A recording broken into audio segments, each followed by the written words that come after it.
সকাল বন্ধুরা, যে যেখান থেকে দেখছো আশা করছি সবাই সুস্থ আছো ও ভালো আছো। মালদা জেলার ছোট্ট একটি গ্রাম থেকে আমি শম্পা তোমাদের সবাইকে স্বাগত জানাই আমার ব্লগ চ্যানেলে। তো আজকের ব্লগটা আমি এখান থেকেই শুরু করছি। তো দেখো, আমি একটা মাছ আর কি পরিষ্কার করে কেটে নিলাম। ওটা হচ্ছে তোমার পুকুরের মাছ পেয়েছে, তো তো তার জন্য একটা মাছই পেয়েছিল, তো ওটাই আমি কেটে ধুয়ে এখন রান্নাঘরে নিয়ে আসলাম। তো চলো, মাছটা আমি কিন্তু এখন ভাজবো না, আমি এখন ওই যে বাসার আর কি মাচাগুলো আছে, তো ওখানে আমি আর কি রেখে দিলাম। রেখে দেওয়ার পরে রান্নাঘরটা না নোংরা নোংরা লাগছে, তো তার জন্য ভাবলাম যে না, একটু পরিষ্কার করে দিই। তো সকাল বলতে সকালেই আছে, এখন মনে করো তোমার 10টা বাজে। তো সকালের কাজগুলো আজকে তোমাদের সাথে আর শেয়ার করলাম না। তো চলো, বাড়ির ভিতরটাও একটু নোংরা লাগছে, তো চলো বাড়ির ভিতরটাও আমি একটু ঝাড় দিয়ে দিই।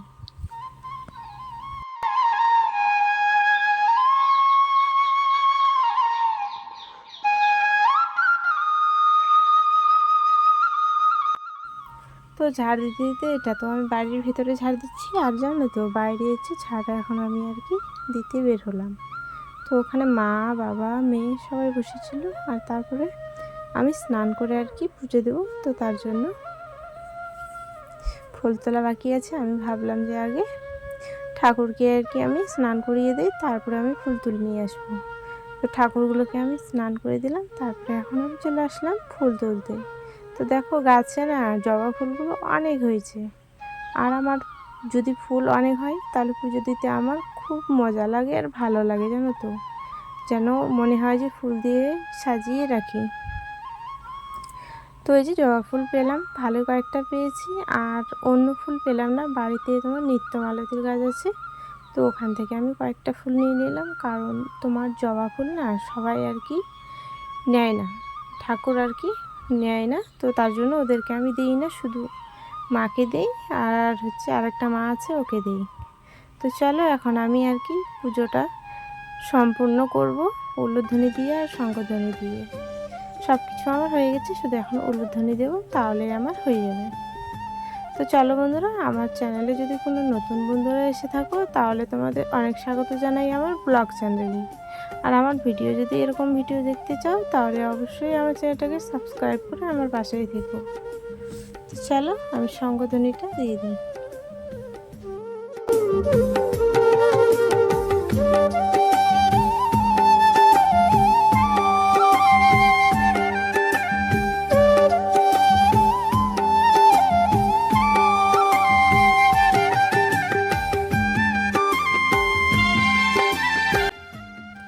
তারপরে এই যে দেখো, শঙ্খধ্বনি দেওয়ার পরে আমি চারিদিকে আর কি প্রদীপ নিয়ে বাইরে আর কি দেখাতে চলে গেলাম। তো বাইরে থেকে এসে যে বাড়ির ভিতরে আর কি আমি একটু দেখিয়ে দিলাম, এটা হচ্ছে নিয়মের মধ্যে। তো তার জন্য